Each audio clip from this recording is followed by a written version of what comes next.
컸어요. 감사합니다. 그것만 감사하고 설교하기 힘든 것 같고요. 또 한 가지 감사한 것은 우리 근본 수련회가 3박 4일이 아닌 게 너무 감사해요. 왜냐하면 하루하루 성경 암송 법률이 심해지더라고요. 그래서 내일까지 있었으면 아마 밥 못 먹지 않았을까 그런 생각이 들 정도로 2박 4일 그래서 너무 감사하다 이런 생각이 듭니다. 그래서 왜 하필이면 성경 구절이 그 갈라디아서래요. 그래가지고 왜 갈라디아서인가 그랬는데 목사님이 갈라디아서 강의를 하신다고 그러시네요. 목사님 안 오셨나요? 네, 그래서 계세요. 목사님 갈라디아서를 올해 6장밖에 없는데 막 600번 하고 있거든요. 교회 갈라져요. 그렇게나 길게 안 하면 교회가 세워지고 너무 갈라디아서 한 절씩 가지고 500번, 600번 이렇게 하면 네, 갈라진다. 복음 용어예요. 또 상처받지 마세요. 마음을 못 오게 생겼습니다. 자, 보니까 어쨌든 감사드리고요. 근심과 걱정 이런 주제를 가지고 말씀을 좀 나눠보려고 합니다. 저 어제 MBTI 했는데요. 사실 그 MBTI 너무 방심하거나 그러면 안 돼요. 그래서 저도 그런 걸 싫어했는데 와이프가 전유학생들 가르치면서 그것도 아니야 안 하고 가르치면 얘기가 아니다. 그래서 한국어를 부르면서 자기가 어떤 체크를 해가지고 나오는 거예요. ISFP 그 대시하고 T형인데요. 근데 사실 종교 지도자들은 I형 별로 없어요, 사실은. 그래서 너무 소극적인 거죠. 소극적이고 내성적이고 감정적으로 너무 큰 사람인데, 그래서 이제 이거에 대한 평가를 받더니 모험형 이렇게 나오고요. 모험형. 나는 모험을 안 하거든요.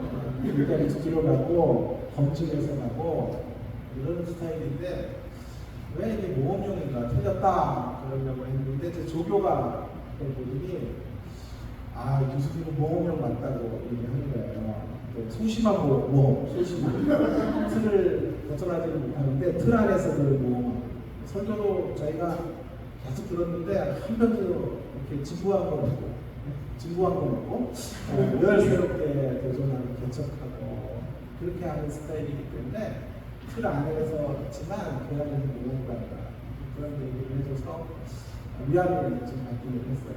그러다가 가장 결정적 위안을 받은 것은 저와 똑같은 MBTI가 나온 사람이 이재용인데요. 삼성 그룹의 이재용 씨 잘 보세요. 이렇게 사업가 치고는 밖으로 막 자기가 드러내고 이런 사람이 아니에요. 소심하고 좀 이렇게 언론에 주목을 받는 것도 싫어하면서 착하고 이런 스타일의 사람. 저도 착하고 그래서 좀 그게 좀 위안이 되더라고요. 와이프한테 내가 문자를 해서 너무 놀래가지고 나랑 똑같은 MBTI 똑같은 놈이 이재용 삼성 회장님한테 제 와이프가 할렐루야 하면서 나 재벌이요 이제? 재벌하면서 하는 얘기가 왔는데 한 가지 다른 건 좀 재벌이 아니고 이 재벌이 있는 거 좀 다르죠. 설명했습니다. 자, 제가 왜 이런 얘기를 드리냐면 제가 소심하죠. 성격 자체가 소심하고 사실은 제 체질이 아니에요. 이렇게 주변에 서서 설교하고 강의하고 굉장히 열정적으로 강의하고 막 이러니까 사람들이 전혀 그런 것 같지 않다고 하는데요. 실상은 교수생활 20년 넘어섰는데도 여전히 간단해서 드렸고 새학기가 되기 전에 마음이 막 떨리니 좀 마음도 좀 우울해지고 하는 그 스타일이에요. 그걸 하루하루 극복하면서 제가 강의에 쓰고 말씀을 전하고 이렇게 살아가는데요. 그러다 보니까 근심이 많습니다. 솔직히 저는 설교 중에 제일 중요한 영역 중에 하나가 솔직함이라고 생각해요. 그래서 가장들에게 설교하고 이런 것들이 싫어요. 그래서 저 자신을 많이 노출하는 편인데 개인적으로 저의 약점은 근심이 많아요. 염려 같은 것도 참 많은 사람이에요. 아직도 펼쳐지지 않은 내일에 대하여 미래에 대하여 앞당겨서 근심하는 그런 아주 좋지 못한 습관을 제가 가지고 있습니다. 아니 때때로 근심과 걱정을 통해서 미래의 불행한 일들을 좀 막아보려고 하는 그런 생각이 제 안에 있는 것 같아요. 그럼 잘 생각해 보세요. 왜 근심하냐 하면 미래를 통제하는 근심을 통해서 미래를 묶어두려고 하는 것인데요. 마치 이런 거죠. 최악의 상황을 아직 펼쳐지지도 않았는데 우리의 미래에 대하여, 우리 자녀들의 미래에 대하여 최악의 상황들을 설정해 놓고 근심하게 되면 마치 그 최악의 상황을 피할 수 있는 것과 같은 생각을, 그러니까 그것이 사실 근심하는 게 최악의 상황을 피하려고 하는 통제의 수단으로 근심을 하는 것이죠. 살다 보면서 제가 기대했던 것도 잘 안 되더라고요. 이렇게 될 것을 기대하고, 자녀들에 대해서 이런 대학을 갈 거라고 기대하고, 또 나의 인생에 대하여 이렇게 펼쳐지기를 기대하고, 또 다가오는 어떤 사건들 앞에서 이런 일들이 펼쳐지기를 원한다라는 기대를 가지면요, 어김없이 정반대의 현실이 펼쳐지고 기대대로 잘 흘러가지 않는 그런 일들을 수없이 겪게 되면서 내가 기대해서 이 문제들이 안 생기나, 그래서 정반대로 기대하는 그런 습관들을 갖게 된 거죠. 그뿐만이 아니라 그런 우리가 결심하면 그래 또 안 되거든요. 사실 결심하고 크게 결심하면 또 안 된다는 거예요. 그래서 하도 결심한 대로 안 되니까, 우리가 기대한 대로 안 펼쳐지고 결심한 대로 기대가 안 만들어지니까 이제 결심하지 않고 살기를 결심하고, 이제 결심하지 않고 살아야지. 그냥 막 살면 아무 기대 없이 아무 생각 없이 살면 이거보다 나을 거야 라는 생각을 하면 결심하지 않고 살기를 결심하는 자리로 가게 되는 거죠. 그러다 보니까 미래에 대한 우리의 전망들이 참 우울하고, 또 앞날에 대한 생각들 가운데 근심하게 되는 경우들이 참 많아요. 특별히 대한민국의 현실을 보면 우리와 또 연동해서 대한민국이 참 안당하죠. 우리나라가 좀 희한한 나라예요. 망할 듯 안 망하는 나라예요. 정치인들하고 꼬락서리를 보면 당장 망해야 될 것 같은데 망할 것 같은데 또 안 망하고, 망할 것 같은데 또 일어서, 참 희한한 나라에 세계 유일한 불가사의 중에 하나라. 스핑크스 뭐 이런 거와 함께 희한한 나라예요. 망해도 진작에 망해야 되는데 이상하게 안 가. 아마 신자들이 있어서, 함께 가는 기회가 있어서 민망한 것인가 해서.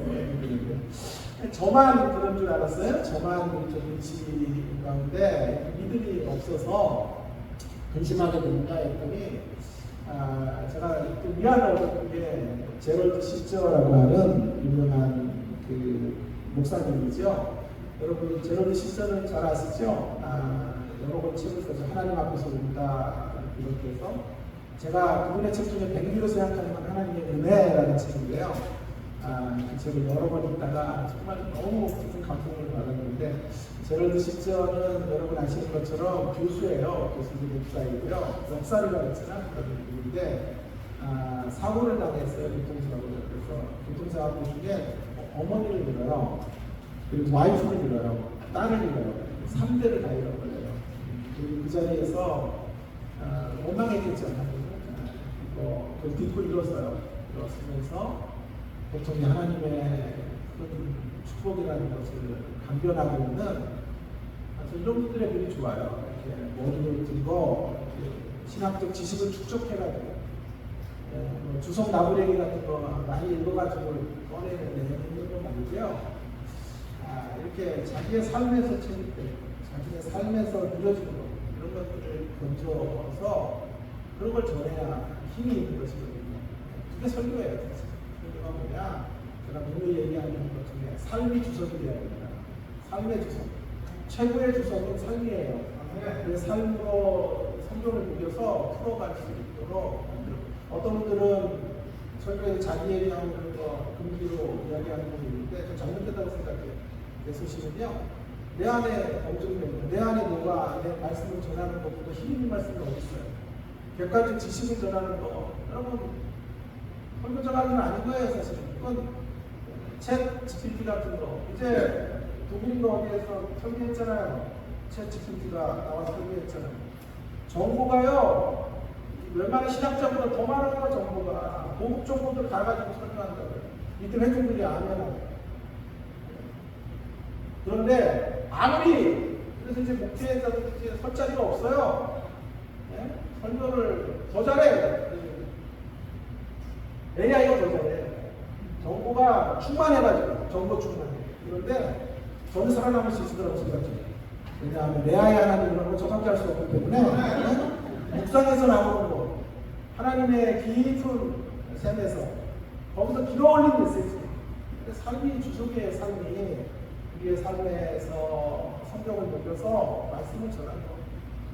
누구보다도 저는 책을 많이 읽고 누구보다도 성경을 연구 많이 하는 사람인데 그런 거 너무 하기 쉽지 않아요. 그런 것들 최소를 두고 이제 그것을 가지고 우리가 어떻게 살 것인가, 어떻게 하나님 앞에 실존해야 되느냐 하는 문제가 저의 인생의 가장 큰 화두거리이고 저의 강의, 제 설교 사역의 가장 중요한 도전 부분이에요. 그리고 우리 제로드 실제 같은 분이 훌륭한 분들인데 이분들이요, 두 분이 저랑 똑같은 생각을 하고 있는 거예요. 자, 이분은 미래를 통제하기 위해 미래를 염려한다 그렇게 얘기하고 있는 거예요. 아까 제가 얘기했던 그 얘기를 그대로 하고 있는 거예요. 미래를 통제하기 위해서 미래를 염려한다. 그게 자기다. 이런 얘기를 그 책 안에서 말하고 있어요. 그는 말합니다. 들어보세요. 이것은 부정적 통제다. 부정적 통제. 마치 최악의 사태가 벌어지기를 염려하면 신기하게 그런 사태가 예방되기라도 한다는 듯 아니다. 저랑 똑같은 얘기를 하고 있는 거예요. 제로드 시초가요.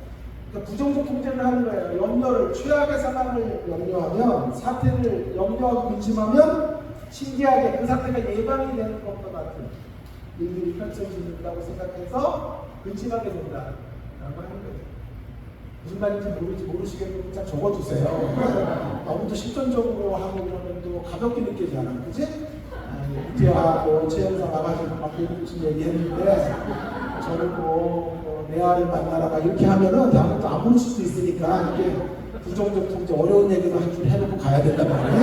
그래서 얼마든지 어렵게 할 수 있는데요. 쉽게 할게요. 쉽게. 자, 부정적 통제를 하는 것입니다. 그래서 미래를 예방하는 것들은 자리에서 염려가 들어오는 것이 아닌가.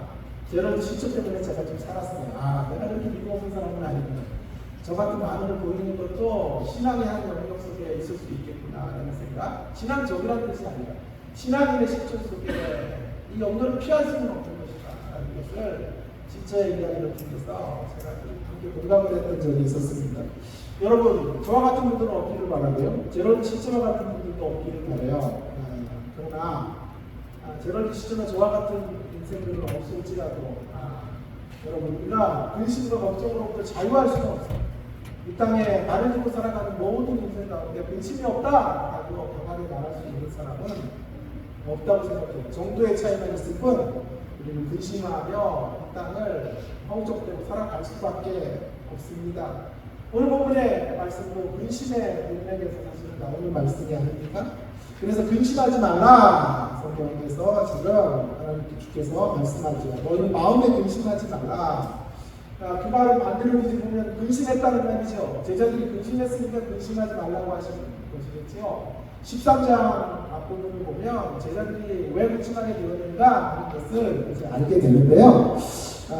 예수님께서 13장에서 십자가 이야기를 꺼내십니다.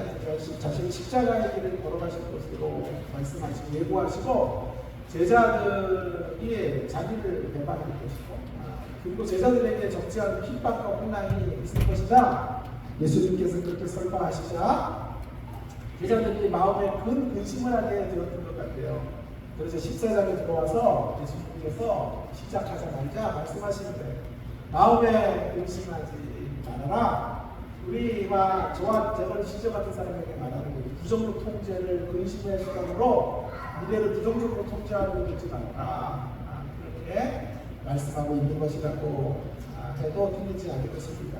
자, 오늘 그래서 근심을 잡는 법에 대해서 생각을 해보려고 합니다. 근심을 잡는 법, 근심을 잡는 법이 뭘까요? 여러분, 우리 앞에 펼쳐진 미래를 우리가 결정할 수는 없어요.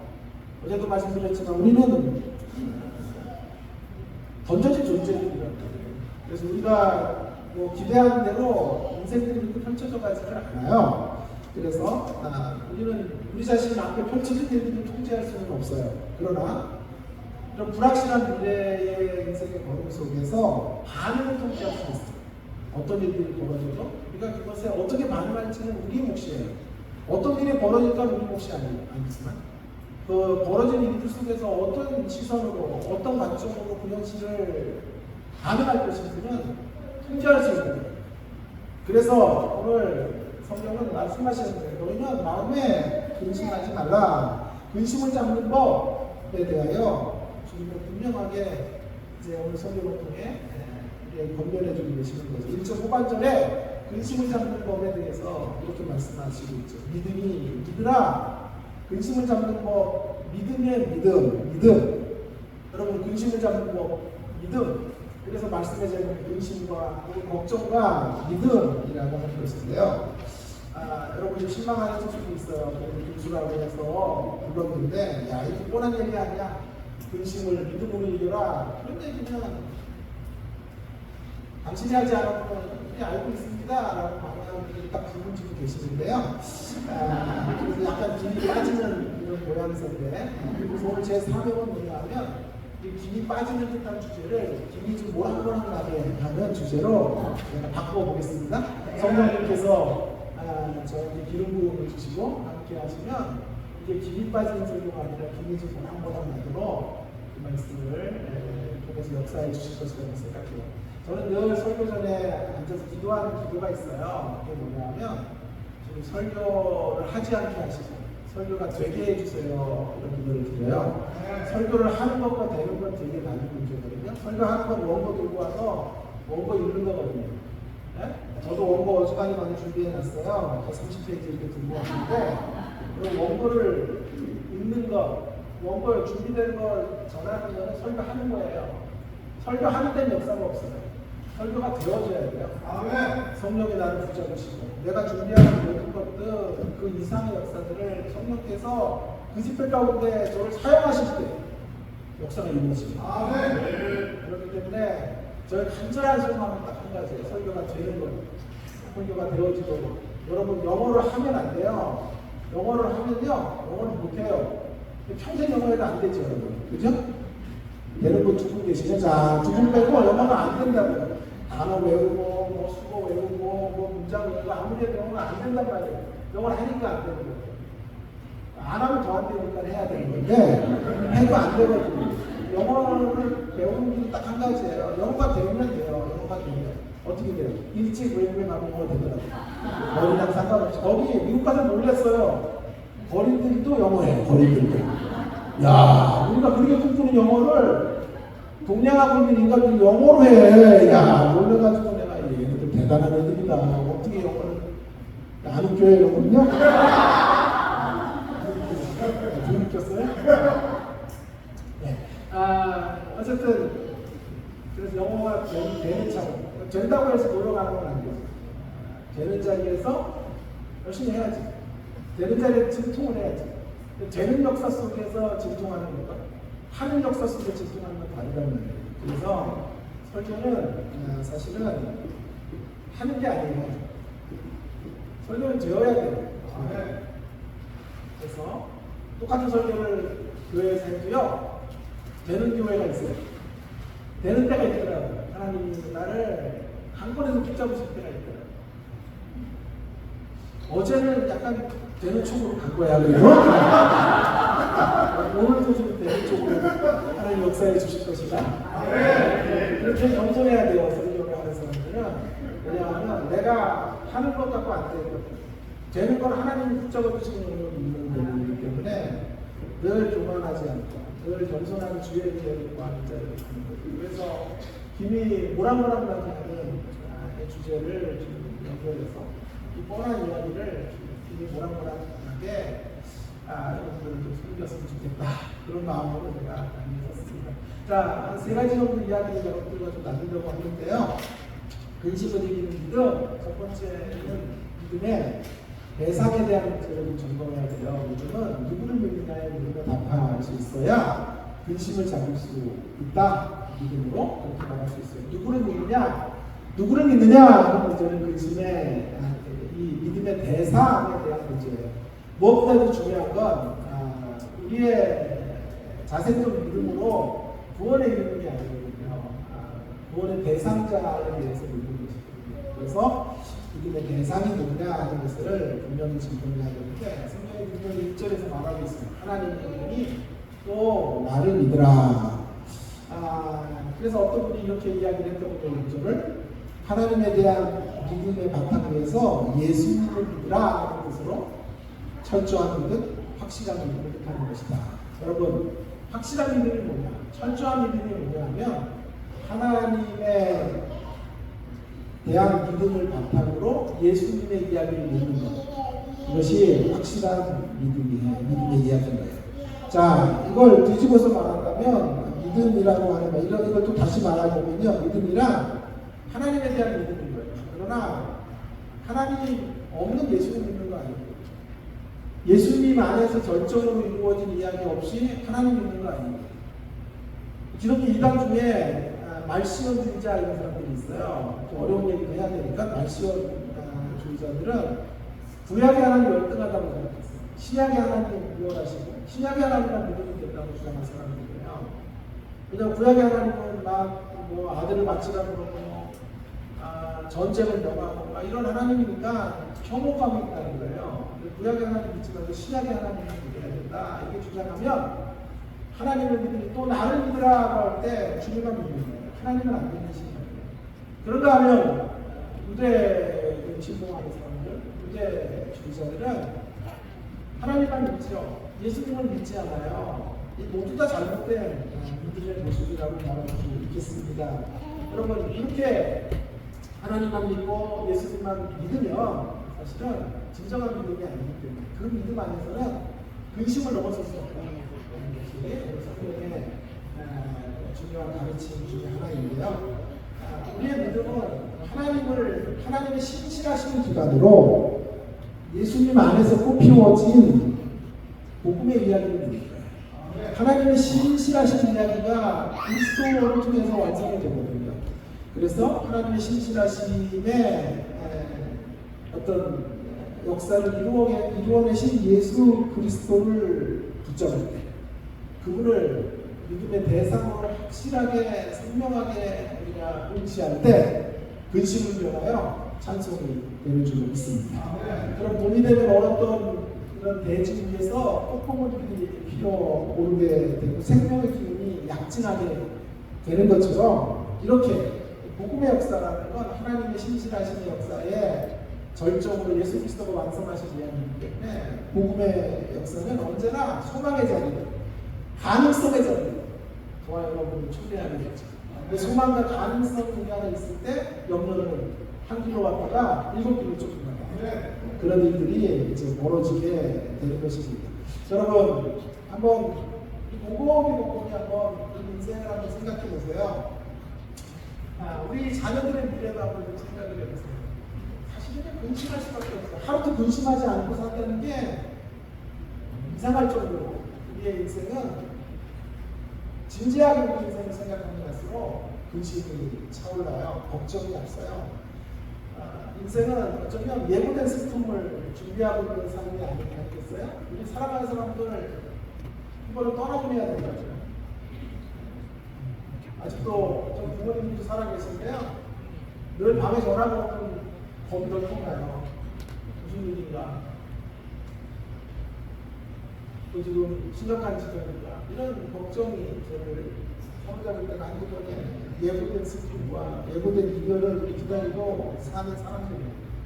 우리 자녀들의 앞날을 한번 생각해보면 이 험한 세상, 우리가 살아왔던 세상에서 한 번도 생각해보지도 못했던 일들이 벌어지는 세상 속에 우리 아이들이 살아가고 있다는 거예요. 어느 교수님들과의 대화인데요. 제 아들이 있는데 무슨 한 분이 며느리 될 사람을 데려왔는데 너무 마음에 안 든 거예요. 반대를 하셨대요. 반대를 했다고, 이렇게 마음에 안 드는지 모르겠다고 자매가 반대를 또 한 분 교수가 얘기한 거예요. 아이, 남자 안 데리고 왔으면 그냥 승낙해. 남자가 남자 안 데리고 왔으면 승낙해야 돼요. 세상 우리는 한 번도 걱정해보지 않았던 일들이 이제 우리 자녀들의 세상에서는 그런 걱정을 해야 돼요. 남자아이가 남자아이 데려와서 결혼하겠다 그러면 어떻게 할까요? 여자아이가 여자아이 데려와서 결혼하겠다 그러면 이거 어떻게 허락해요? 여러분, 이런 험악한 세상, 정말 사단이 잘못된 가치와 정신으로 이끌어가는 이런 세상의 방식의 삶의 방식을 따라서 우리 아이들이 살아가고 혹시 그렇게 가면 어떻게 되나? 이런 근심과 걱정이 우리를 기다릴 수밖에 없는 날들을 우리가 살아가게 되는 거죠. 얼마 전에 어머님이 연로하실 때 제가 사실은 큰 효자는 아니지만 돌아가신 후에 후회가 없어야 된다라는 생각을 하면서 아무리 바빠도 일주일에 한 번은 제가 찾아봬요.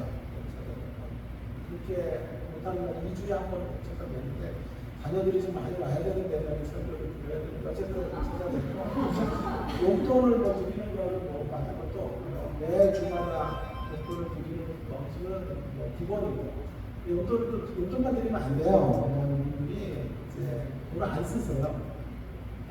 아들이 좀 피 같은 걸 못 써 그래가지고 어쨌든 그거를 자꾸 모아두세요. 가면 내가 제일 듣기 싫은 소리가 있었는데 혹시라도 어떤 분이 있거든 뭐라고 통장하고 침대 밑에 있어. 거기서 네가 가져가. 네가 다른 여자한테 얘기하지 말고. 이것도 누군데나? 자 어쨌든 그래서 네가 가져. 네가 제일 힘들었으면 네가 다 가지고 그런 얘기를 하시는데 그래서 아무튼 우리 집 터시는 침대 밑으로 가시면 되겠다. 그래서 카드를 드려도 안 쓰시고 돈을 못 쓰세요. 아들이 힘들게 벌어서 주는 게 못 쓰겠다. 그러니까 용돈을 드리는 것뿐만이 아니라 꼭 이마트를 데리고 모시고 가요. 그래서 마트에서 데이트해요. 어머님이랑 데이트. 1시간 정도 마트를 가서 어머니 뭐 10,000원짜리 넘는 거 아니면 못 사시거든요. 그렇게 살아오시질 않아가지고 싼 거 시장에서 이렇게 사시니까요. 그래서 그런 거 체리 같은 거 못 드시거든요. 15,000원 넘어가고 그러니까 못 드세요. 그래서 그런 거 제가 사드리는 거예요. 고가에 2만 원 넘는 이런 거 톡톡톡 사가지고 몇십만 원 듣지. 그래서 센터 드시지 못했던 것 같아요. 소고기 같은 거 못 드셔보니까 그런 거 제가 잡아가지고 사서 일주일 양식 채워드리고 식사를 하고 돌아와요. 근데 한 번은 이제 저한테 연락이 왔어요. 병원 좀 가야 되겠다고 했습니다. 뒤에서 계속 소리가 났다고. 찬송가 소리가 들리고 찬송가 소리가 좋은 거 아니에요? 그랬더니 그게 아니라 하루 종일 노래 소리가 들려와. 얼마나 이게 불안하고 초조한지 몰라. 오래전부터 이명이 심하셔가지고요. 이명은 약이 없대요. 그래서 좋았다 나빴다 하시는데 연세가 드시니까 뒤에서 계속 소리가 나는 거예요. 철도 지나가는 소리가 나고 이러시니까 불안하신 거예요. 그래서 풍산같이 찾아뵙고 신경정신과를 갔죠. 신경정신과를 갔는데 보호자가 같이 들어오시라고 의사가 옆에 앉고 어머님이 앉으셨는데 의사 선생님이 물어보시는 거예요. 어떻게 오셨어요? 어디가 안 좋으세요? 그랬더니 어머님이 이제 이야기를 하시는 거예요. 의사 선생님 미래가 너무 두렵습니다. 이제 죽음이 언제 올지 생각해보면 근심과 걱정이 눌려 있습니다. 그래서인지 귀에서 조기 소리가 납니다. 그러면서 한 10여 분 동안 자신의 안에 있는 마음의 이야기를 하시는데 제가 뒤에서 듣던 JSFP 제가 얼마나 마음이 약한 사람이에요. 눈물을 얼마나 흘렸는지 몰라요. 아무것도 해드릴 것이 없어요. 그저 하나님에게 하나님 너무 섭섭하게 세게 좀 다루지 말아주세요. 우리 시인이 그렇게 시를 썼을 때 자기 와이프에게 하는 살살 좀 하세요. 살살. 너무 큰 시간 주지 마시고 살살 하세요. 한평생 남편밖에 모르는 사람이에요. 한평생 참 못하는 거 아니고 남편이 참 저를 못해요. 유명한 신이에요, 우리나라에. 그래서 좀 살살 좀 다뤄주세요. 무기도가 좋아가지고 저도 부모님에 대해서 기도할 때 하나님 오늘 좀 살살 좀 다뤄주세요. 암 같은 거 너무 세니까 그런 거 오지 않게 하시고, 치매 같은 거 오지 않게 하시고, 우울증 같은 거 오지 않게 하시고, 공황장애 같은 거 오지 않게 하시고, 큰 경험 없도록 도와주세요. 살살 좀 다뤄주세요. 여러분도 조건을 한번 한번 적어서 해보세요. 여러분 강사 잘못 불렀네, 그죠? 영적인 거 해야 되는데, 그죠? 어떤 경우에도 믿음으로 살고 영혼이 잘 되면 된다. 저는 60분 기도합니다. 60분 기도하고 우리 딸 키도 기도해요. 그러니까 70까지 이렇게 해주세요. 마음에 안 들면 다음에 안 먹게요. 자, 어쨌든 그래서 그런 부모님의 근심과 걱정, 마음 안에 있는 눌림이 무엇인지 하는 것을 제가 알게 되었는데요. 우리의 인생을 가만히 잠잠히 생각해보면 이렇게 두려울 수밖에 없어요. 그때 우리에게 필요한 게 있어요. 우리가 어떤 일이 벌어질지를 생각하면 두렵단 말이에요. 우리 시선을 바꿔야 돼요. 우리에게 어떤 일이 벌어질지에 시선을 볼 것이 아니라 우리의 시선을 바꿔서 우리의 미래를 누가 이끌어가는지 우리의 시선을 고정할 수 있게 되기를 바랍니다. 여러분의 시선을 미래에 어떤 일이 있지 이런 생각을 하면 우리는 생로병사, 병들고 약해져가 죽는 거거든요. 우리 인생이. 그러니까 근시자 걱정이 자동 우리 안에 달라붙을 수밖에 없는 거예요. 그래서 무슨 일이 있을지 미래의 이야기를 염려하면 그 염려가 끝이 없어요. 염려에 발목 잡고 살다가 한 인생을 마치게 되는 것이죠. 여러분 그래서는 안 되고 어떤 일이 벌어질지 모르지만 이보다 더 확실한 게 있는데 그것이 뭐냐? 우리의 미래가 주님의 손 안에 있다 이 말이에요. 우리를 위해 너무도 우리를 사랑하셔서 우리를 위해 십자가에 죽으실 만큼 애정을 갖고 계신 분의 손 안에 있는 미래, 그 손 안에 우리 부모님의 미래, 우리 어머님의 미래도 있고 여러분의 미래도 있고 여러분의 자녀들의 앞날에 살아갈 날들의 미래가 그분의 장중에 붙들려 있다는 사실을 확증하게 될 때예요. 어떤 사건이 일어나든지 우리는 염려할 필요가 없는 거죠. 이 주님이, 이 좋으신 주님이 이 복음으로 승리를 이루어내시고 부활의 새 역사를 우리에게 함께 해주시고 레아 같은 우리의 인생의 걸음들을 함께 가시는 이 주님은 우리의 믿음의 대상이기 때문에 우리는 그분을 보면서 그분을 신뢰하면서 어떤 경우에도 찬송을 부르고 노래를 부르는 그런 하나님의 백성들에게 돌아갈 수 있게 될 줄로 믿습니다. 근심할 수밖에 없지만 누가 우리를 이끌어가느냐, 우리에게 무슨 일이 있느냐보다 누가 우리를 이끌어가느냐 하는 것에 착용하게 될 때 거기에 우리의 모든 시선을 두게 될 때 근심에 주눅들지 않고 살아가게 그런 인생의 길을 걸어가게 될 것입니다. 제가 여러분 요한계시록 전공자는 아니지만 요한계시록에 많은 강의를 한 건 아시죠? 다음에 한번 짧게 주면 못하고요. 시간이 열려주시면 자, 요한계시록을 한번 여러분들과 나눌 수 있는 시간을 주께서 주실 수 있으면 높게 하겠습니다. 아무도 아멘도 없네. 자, 그랬어요. 자, 그래서 요한계시록을 한 300번 넘게 분해를 제가 해서 책도 쓰고 계시록에 보이지 않는 숨겨진 보수인데요. 내 입으로 하기가 지금 민망하다. 자, 그래서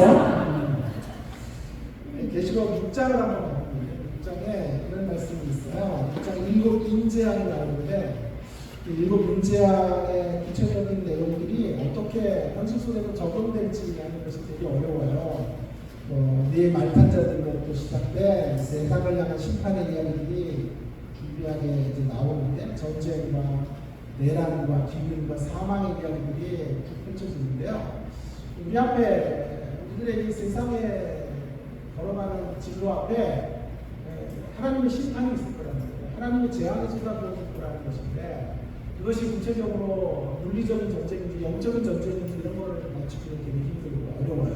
논란이 많이 되는데 저는 6장을 어떤 식으로 읽어보면 좋겠냐면 이 재앙의 이야기를 이렇게 읽으면 6장 1절에 6장 1절에 내가 보내 어린 양이 7분 중에 하나를 떼시는데 여러분 이 재앙이 무슨 내용을 담고 있고 지구가 걸어가는 걸음 속에 어떤 운명의 이야기들을 말하는 건지 아닌지 우리는 그걸 알 수가 없지만 몰라도 되거든요.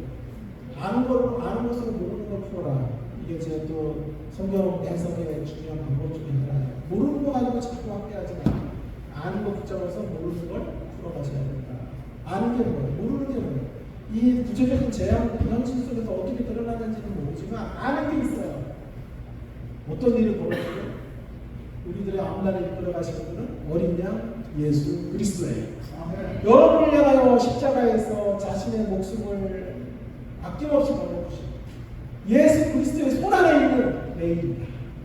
그래서 어린 양의 증거예요. 어린 양의 증거라면 하나님의 백성들은 결코 소외되게 하시지 않겠지요. 우리 앞에 슬픈 일도 있을 것이고 억울한 일도 있을 것이고 이별의 순간도 있겠지만 그런 것들에 대하여 우리의 시선을 돌이키지 말자고요. 그 앞날을 이끌어 가시는 분이 너무도 좀 주님이 되었어요. 한심이 있으시고 그분에게 우리의 시선을 좀 지킬 때 그때 비로소 근심을 사라지고 근심을 그분에게 넘겨드리고 우리는 이 땅을 살아가는 동안에 희망을 말하고 소망을 말하고 하나님의 하나님 되심을 노래하는 인생의 걸음을 걸어가게 될 줄로 믿습니다. 자, 이것이 첫 번째 메시지이고요. 두 번째 메시지는요. 누구를 믿어야 하느냐의 문제를 통하여 우리의 근심을 잡아야 한다라는 말씀을 드리고요. 두 번째는 이 물음에 답해야 돼요. 우리의 근심을 잡는 믿음으로 가려면 무엇을 믿어야 하느냐, 무엇을 믿어야 하느냐의 문제, 누구를 믿어야 하느냐의 문제는 믿음의 대상의 문제라면 무엇을 믿어야 하느냐의 문제는 믿음의 내용에 대한 문제입니다. 믿음의 내용. 여러분 믿음의 내용을 분명히 알고 신앙의 길을 걸어가야 되겠습니다. 믿음의 내용이 무엇입니까? 한마디로 오늘 보면 2절 이하에서부터 6절까지의 메시지를 요약하면 믿음의 내용은 길 되신 주님이 우리의 언제나 길이 되신다는 걸 믿는 거예요.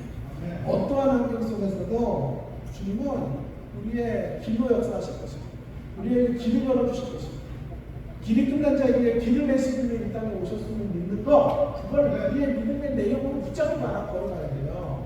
주와 함께 길 가는 것 즐거운 일 아닌가? 주님과 함께 길을 가는 그 즐거움의 길을 걸어가는 것, 그것이 믿음의 핵심 내용이에요. 믿음의 내용. 자, 그래서 오늘 1절 이하 2절에 보시면 계속 길에 대한 이야기를 말씀하시는 거죠. 자, 2절에서 예수님은 자신이 제자들을 떠나 길을 가실 것이라고 말씀하세요. 길을 가실 것이다. 어떤 길을 가시느냐 하면 제자들을 위해서 거처를 예비하시는 길을 가시겠다. 그래서 2절에 내 아버지 집에 구할 것이 많도다. 그렇지 않았으면 너희에게 일렀으리라. 내가 너희를 위하여 거처를 예비하여 가노니 길을 가신다는 거죠. 가서 거처를 예비하겠다. 그리고 거처를 예비하면 3절에 가서 거처를 예비하면 다시 돌아와서 내가 너희를 나의 몸으로 영접하겠다. 길을 가서 길을 완성하시고 그 길 끝에서 하나님의 놀라운 일들을 완성하시고 다시 오시겠다는 거예요. 그래서 우리를 이곳으로 데려가시겠다. 너희가 내가 어디로 가는지 알지? 라고 했더니 도마라는 친구가 나타나서 모르겠습니다. 도대체 어디로 가시길래 길을 가신다고 그러시는 거예요. 그렇게 묻자 6절에서 유명한 말씀이 나온 거죠. 내가 볼 길이요. 내가 길이다. 길 대신 주님, 그 길 대신 주님을 우리가 믿는 거예요. 어떤 경우에도 우리의 인생에 길이 끝난 자리에 길이 있다는 거예요. 하나님은 언제나 길을 내시는 분이에요. 새 소망의 길, 살의 길, 부활의 길, 생명의 길, 그 길로 우리를 이끌어 가시는 그 확신을 가지고 우리가 신앙생활을 해가는 그것이 우리의 믿음의 굳건한 내용이 되는 것입니다. 하나씩 좀 차근차근 생각해 볼게요. 시간이 이렇게 많이 가는 게 빨리 합시다. 자, 한 2, 3분 지나간 것 같은데 그건 지금 거의 이렇게 40분 좀 넘었어요. 자, 얼마나 제가 탁월한 거예요? 자, 그래서 물을 마셔야 되겠어요. 자, 왜 이럴지. 여러분 먼저 이 거처라는 말부터 한번 생각해 보십시다. 거처. 예수님은 제자들을 떠나 길을 가시는데 거처를 예비하시겠다 이렇게 말했는데 여러분, 이 거처라는 말이 매우 중요한 말입니다. 거처를 얘기하시겠다라는 것인데, 거처라는 말을 옛날 영어 성경에서는 이렇게 번역한 성경이 있어요. 맨션을 준비하겠다. 맨션. 내가 가서 좋은 맨션을 준비해서 5성급 호텔 같은 거, 그보다 더 좋은 왕국 같은 거 만들어서 그거 다 준비되면 너희에게로 다시 가서 너희를 거기로 이끌어가겠다. 예수님이 걸어가시는 걸음의 1차적인 여정은 십자가예요. 십자가로 가시고, 십자가가 끝이 아니에요. 부활하신 후에 거처를 얘기하고 주님께로 가시, 하나님께로 가십니다. 거처를 완성하시면 다시 재림하셔서 우리를 그곳으로 이끌어 가시겠다. 그 길을 걸어가시겠다고 말한 것인데요. 그래서 이 거처를 맨션이라고 보시면 되는데, 물론 그것도 타당하다고 생각해요. 장소적으로 지금 거처를 해석하려고 하는 것 얼마든지 불가능한 이야기가 아니고요. 저는 천국의 장소가 있다고 생각하는 사람이죠. 그래서 여러분, 이 장소에 대한 중요성을 현대 신학자들이 많이 놓쳐요. 사실은. 그래서 장소는 거의 없는 것처럼 이야기하는 분들이 있는데요. 저는 장소는 반드시 있다고 생각해요. 있다는 데가 더 좋은 곳으로 우리가 가는 것이다 라고 생각을 하는데, 문제는 너무 장소로만 이 거처를 풀면 오해가 생길 수 있어요. 그래서 장소와 함께 플러스 관계로서 좀 이 거처라는 부분을 해석할 수 있어요. 장소만이 아니라 관계로서 좀 이 대목을 좀 읽을 필요가 있을 것 같아요. 자, 이런 거죠. 아버지와 우리 사이에 관계를 정상화시키고, 아버지와 우리 사이에 막힌다고 완전히 허물어서 우리가 온전히 아버지께로 나갈 수 있는 길들을 주님이 중보자로서 열기 위해서 그 길을 완성하시기 위해 길을 떠나십니다. 그걸 메타포로, 거처라는 메타포로 가지고 지금 설명하고 있는 것이죠. 일정한 공간, 화해의 공간을 만드는 장소. 그게 거처예요. 거처를 그런 방식으로 좀 읽으면 좋을 것 같아요. 여러분, 하나님은 완전한 거룩이시죠. 우리는 늘 끊임없이 죄를 지어요. 그래서 하나님 앞에 나갈 때마다 우리는 죄인이 되죠. 그리고 우리의 죄 때문에 하나님 앞에 온전히 설 수가 없어요. 거룩한 지성소 앞으로 나갈 수가 없는 거예요. 자, 그래서 중보자가 있어요. 중보자. 언제나 우리를 덮어주시고 화해의 중보자가 되셔서 하나님의 증거를 불러드리게 하시고 우리의 허물들을 덮으시면서 우리를 이끌어서 아버지께로 나아가게 하는 중보자가 있어요. 그 중보자의 사역을 위해서 떠나시겠다는 거예요. 그 중보자의 사역을 위해 오셨고 십자가를 통해 그 일들을 성취하시고 이제 완성의 사역을 향해서 내가 길을 가겠다. 십자가를 지나 부활을 지나 승천을 지나 재림의 역사를 통해서 영광의 길로 너희들을 이끌어가는 중보자로 내가 길을 떠나겠다라고 말씀하고 있는 거죠. 그렇게 본다면 여기 공간이라고 하는 것은요, 장소로서의 공간만이 아니라 관계로서의 공간이거든요. 여지를 만든다 이런 뜻이에요. 여지. 그러니까 화해해야 될 두 당사자들에게 이 맨션을 준비하겠다라고 하는 건 건물 지어서 거기 들어오겠다라는 것이 아니고요. 이 건물도 중요한 게 하우스로서의 건물이죠. 홈으로서의 어떤 의미가 더 중요한 거 아니에요? 건물이 아무리 화려해도 하우스가 잘 건설이 되고요. 거기 안에 홈이 건설되지 못해요. 수익 홈이 건설되지 못하면 불안하잖아요. 그러니까 지금 이 본문의 메시지도 좋은 맨션 지어서 너희들 입주하게 해주겠다 그런 뜻이 아니고요. 그런 뜻만 읽으면 안 돼요. 더 중요한 것은 뭐냐면 하나님과 우리가 온전히 화목되고 하나 될 수 있는 관계를 위한 여지, 그 공간을 위하여 그 화해의 공간을 내가 길을 떠나겠다라고 지금 말씀하고 있는 것이죠. 새로운 관계를 위한 모멘텀을 만들기 위해 나는 길을 간다 이렇게 선포하고 계시는 거죠. 거쳐라는 뜻이 예를 들면 이런 거예요. 제가 캐나다에 처음 유학을 토론토로 갔더니 거기 무슨 땡땡 중앙교회 제가 사역자로 들어갔는데 겉으로는 되게 평온했던 교회였는데 어떤 문제가 생겨서 교회가 갈라지고 제가 갔던 주에 교회가 이제 다 나가서 20년 정도 그 장로님들 주축으로 나간 교회 건물은 어마어마하게 큰데, 그래서 제가 비상대책 그 시기를 보건투수로 들어가서 담임 목사가 올 때까지 제가 사역을 했는데, 그 수석장로님 권사님하고 두 번째로 서열이 높으신 장로님 권사님이 보기에는 전부 이렇게 너무도 평화롭게 보이세요. 그런데 이렇게 식당에서 주방일을 할 때는요, 동생들을 수석장로님 권사님이 상대 권사님한테 그러는 꺼져, 눈가로 입어서 내 앞에서 어쩌버리죠, 쳐다보고 지금. 그리고 사람들 앞에 나가서 안녕하세요, 할렐루야 그랬죠. 그래서 그 권사님이 너무 억울해가지고 나한테 와서 하소연을 한 거예요. 사탄이에요, 사탄. 저 인간이 천사의 팔을 쓰는 남과예요. 얼마나 꼬집고 찌르고 하면서 사람들 앞에서 전부 천사의 모습을.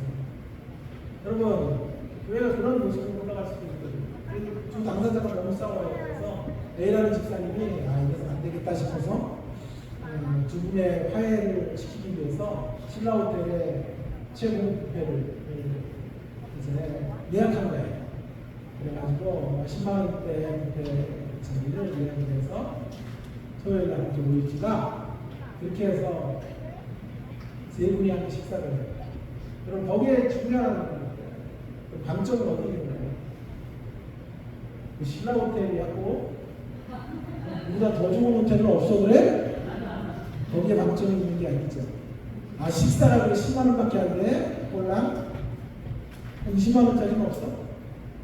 거기에 방점이 있어서 안 되죠. 중요한 건 그 공간 어떤 공간이죠? 둘이 싸우고 반복하고 질시하는 두 당사자들이 함께 만나는 화해의 공간. 그 화해의 공간을 A라는 집사님이 만든 거죠? 지금 여기 거처라는 말의 의미를 여러분 좀 새롭게 이해하셔야 돼요. 의미적으로 읽을 필요가 있어요. 너무 장소적으로만 읽지 말고 의미적으로 읽으셔야 돼요. 주님이 화해를 위한 하나님과 우리 사이에 진정한 중보자가 되셔서 진정한 온전한 하나됨을 만들어가는 일을 위하여 길을 떠나시겠다 라고 말씀하고 계시는 거예요. 주님은 우리의 길이 되어주시기 위해 오셨어요. 우리의 길을 만들어주시기 위해 오셨어요. 그리고 최종적으로 그 길을 완성하시는 중보자였어요. 그리고 내시는 분. 그래서 주님 안에서 언제나 우리에게 길이 있고 살 길이 있고 생명의 길이 있고 회복의 길이 있고 다시 그렇게 일어설 수 있는 새로운 길들이 열린다는 것을 믿는 거예요. 그 믿음이다 라고 말하는 거죠. 여러분, 그런 이야기들이 왜 이렇게 중요하냐, 맨션에 대한 이야기가 왜 좀 교정이 될 필요가 있냐면요, 여러분 이런 이야기들이 잘 교정되지 않으면 이상한 종말론으로 가요. 거기다가 전국의 핵심을 잡고 5성급 호텔로 자꾸 중답시켜요. 궁궐. 우리가 죽으면 전부 궁궐로 가는 게 아니거든요. 그 호텔은 맨 처음 같은데 들어간다고 자꾸 생각해서 물질의 나라로 하나님의 나라를 자꾸 중답시켜버려요. 그래서 온통 물질인 거예요. 신앙이. 세상에서 소망하는 게 밖으로 사는 거예요. 여기서 그거 안 되면 천국에서는 다 밖으로 없어요. 천국에서 신앙생활 열심히 해야 돼요. 그래서 천국 가는 거예요. 열심히 하면 거기서 은혜를 받았어요. 그렇지 못한 사람은 개털 못 잤어요. 그래서 믿음으로 살면 신실하게 버티고 견디고 신앙으로 살고 없어도 없는 되고 말이야. 이렇게 하나님을 향하여 충성 봉사하면 천국에서 은혜를 받고 5성급 호텔 스윗 룸 같은 거 최고급 룸 고급 룸 준단 말이에요. 이런 식으로 가르쳤어요. 의도는 좋았죠. 봉사하고 성결한 낙심하지 말고 이 땅에서 거듭 못해도 하나님 나라에서 거듭될 수 있으니까 그거 바라고 나아가자 그런 얘기를 한 건데 그러다 보니까 천국을 중답시켰어요. 물질의 나라를 중답시켜버렸어요. 여러분 그런 천국은 새 예루살렘이 아니에요. 새 바벨론이지. 우리 새 바벨론 가는 거 아니에요. 바벨론은 주님 안에서 완전히 멸망을 받아야 돼요. 바벨론의 가치는 다 무너져야 돼요. 이 세속의 바벨론의 가치는 무너지고 그 위에 새 예루살렘이 완성이 돼요. 자, 그런 의미에서 우리는 이 맨션이라는 단어들을 자꾸 물질의 개념으로 풀려고 하니까 천국에 대한 이미지가 완전히 훼손이 되는 거죠. 여러분 그런 나라는 천국이에요. 거기 갔더니 거기서도 여기서 신앙생활 잘하는 분들이 추려가지고 수의동에 수입룸 같은데 이렇게 재우는 거예요. 신앙생활 못한 사람은 저기 간이 침대 같은 거 주고 잘하더라고요. 여기서도 막 눈 작은 거가 없었는데 거기서 눈풀에는 뭐이라 그래가지고 왕눈이 이쪽에서 눈잡이 같은 거 전가 어쩌고 해가지고 저쪽에 탕비실 같은 데서 생활하는 거 같아요. 대수초인장 옆에다 직접 가지고 살고. 여러분 그런 나라는 천국이 아니죠. 그건 차별의 나라죠. 차별은 이 세상으로 끝나야 돼요. 하나님의 나라는 어떤 인종의 어떤 신분의 지위고하의 차이가 없는 나라예요. 예수 그리스도 안에서 우리가 온전히 하나 되는 나라. 슬픔도 없고 절망도 없고 눈물도 없는 것, 그것이 하나님의 나라인 줄 믿습니다. 그래서 거처를 장소적으로 풀면 안 돼요. 어떻게 풀어요? 관계적으로 이해해야 된다. 예수님은 하나님과 우리 사이에 더 친밀한 관계를 마련하기 위해서 떠나신 거죠. 그리고 그분은 지금도 중보자가 되셔서 중보자의 관계를 지금도 하늘보좌에서 하나님 사이와 우리 사이 가운데 중보자로 계셔서 우리를 위해 탕원하시고 우리의 죄악을 덮으시고 우리가 하나님 앞에 거룩한 지성소로 담대하게 나갈 수 있는 길들을 날마다 열어주시는 그분이 우리 주님이십니다. 그래서 그분 안에서 우리가 그분을 신뢰하고 나가는 걸음 안에서는 언제나 길이 있어요. 길이 있어요. 언제나 하나님은 우리 가운데 길을 열어주시는 분으로 일하시고 역사하시고 함께 주시는 분이시다. 그리고 그 길은 근데 영광의 길이 될 거예요. 영광의 길이 될 거예요. 주님이 이끌어 가시는 그 십자가가 끝이 아니에요. 부활과 승천과 승계하신 후에 재림으로 완성되어지는 역사이기 때문에 여러분 우리가 걸어가는 길에 어려움도 있겠어요. 환난도 있겠어요. 예수님이 십자가를 전하셨던 저와 여러분의 인생의 걸음에도 작고 큰 십자가의 길들이 있겠지만 우리의 그 길 끝에서 영광을 볼 거예요. 이 길 끝에서 이 고난의 끝에서 하나님의 위대하신 은총을 발견하게 될 것입니다. 나의 가는 길 끝에서 주님을 보리라. 영광의 내 주님 나를 맞아주시니 그 찬양이 현실이 될 것을 확신하며 이 길을 걸어가게 될 것이죠. 그러므로 염려하지 마시기를 바랍니다. 그분이 우리의 길이십니다. 생각할 때때로 길이 없었어요. 길이 끝난 것 같아서 당황할 때가 있어요. 삶이 공고하여 길바닥에 주저앉은 것 같이 주저앉아서 울날 일이 하루 이틀이 아닐 거예요. 그러나 그때에도 눈을 들어 살펴보십시오. 사방에 우겨싸인 당하는 것 같은 현실을 만날 때에도 산을 바라보고 하늘을 바라보며 좋으신 주님이 우리에게 허락하시는 그 길을 보게 될 거예요. 그 길이 있음을 알게 될 거예요. 길은 언제나 있는데 우리가 생활의 염려와 근심으로 인하여 그 길을 못 보고 있는 것뿐이에요. 언제나 하나님은 길을 준비하시고 계시는 분이십니다. 언제나 우리에게 새로운 상인들을 열어주시는 분이십니다. 날마다 믿으면서 이 신앙의 길을 걸어가야 하는 것입니다. 여러분 길이 끝난 것 같은 현실들을 저 딸을 키우면서 정말 한 3년 정도 너무 진통을 했어요. 우리 딸하고 잘 키우고 싶은 마음이 있어서 아이가 총신대 아동학과 교수예요. 그래서 그 동료 교수들이 전부 강남권에 살고 학원가에 산다고 왜 이사 안 하냐고 빨리 이사해서 대치동에 있는 학원가에서 애 키워야지. 그래가지고 얘기하길래 제가 그런 거 하지 말라고 세속적인 가치로 키우면 안 된다.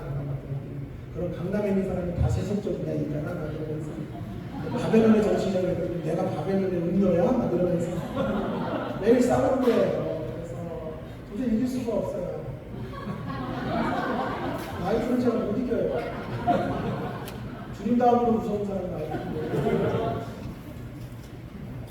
이사를 와이프를 결정을 해서 쫓아갔죠.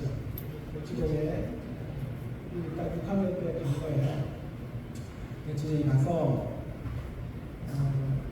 그 학원가에 최고 좋다는 학원들을 공부할 수 있게 한 거예요. 근데 대치동에 간 것이 한창이었던 것 같아요. 아이들이 워낙 수준이 높고 우리는 계속 놀리고 안심년 아들들이 한번 내려갔다가 와서 넘어지고 잡아주고 그렇게 해서 놀아라 놀게 했는데 대치동에 딱 가서 중학교에 들어갔더니요 아이들이 중1 아이들이 고1 정도의 수준의 공부를 뛰고 온 거예요. 그러니까 얘만 놀다 온 거예요. 시험을 딱 봤는데 거의 꼴등을 하는 거예요. 그때부터 마음을 잡더라고요. 상처가 됐는지 여기서 누구 공부로 나도 승부가 안 되겠다 생각을 했는지. 그래서 부모가 막 학원을 끊어서 11시까지나 돌리니까 어쩔 수 없이 학원을 가는데 학원에서 맨날 자고 맨날 경고 먹고 맨날 또 나머지 11시 반까지 또 보충을 그렇게 돌아오는 거예요. 근데 이제 너무 애가 스트레스가 받는지 어느 날 펑펑 울면서 학원 안 다니면 안 되냐고 그러는 거예요. 자기는 공부는 재능이 없다고 한 3과목 정도만 포기하고 싶다고 해요. 나머지 과목만 하면 안 되냐고 3과목이 국어, 영어, 수학이에요. 아이만 3개 포기하면 끝이야. 뭐 딴 거 할 거 뭐 있어? 체육이라든가 뭐 미술 이런 거 좀 할 수 있겠다고 얘기해서 야 그거 안 돼. 목사님은 한 55분까지만 했어요. 네, 괜찮다 그러고 또 뒤에서 보복하고 맞네요. 잘했어.